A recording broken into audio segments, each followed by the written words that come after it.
તો બ્રાહ્મણ મંત્ર બોલે એટલે ભગવાનને આવવું પડે એવું વચન શાસ્ત્રમાં ભગવાને આપ્યું છે.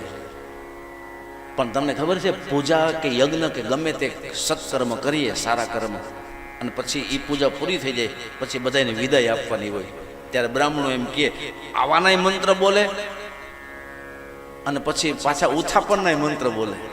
ગચ્છ ગચ્છ સુર શ્રેષ્ઠ સ્વસ્થાને પરમેશ્વર. હે પરમાત્મા, અમારું વિધિ પૂરી થાય છે, હવે તમે તમારા સ્થાને જાઓ અને સારું કામ જ્યારે કરીએ ને પાછા બોલાવી ત્યારે આવજો, એવી બ્રાહ્મણ પ્રાર્થના કરે. એમાં બધાયને વિદાય આપે. પણ બે દેવને વિદાય આપવાની મનાઈ છે. બે દેવને ક્યારેય વિદાય ન આપવી. એમાં એક છે ગણપતિ અને એક છે કુલદેવી. પોતાના કુળદેવી અને ગણપતિને વિદાય ન આપવી.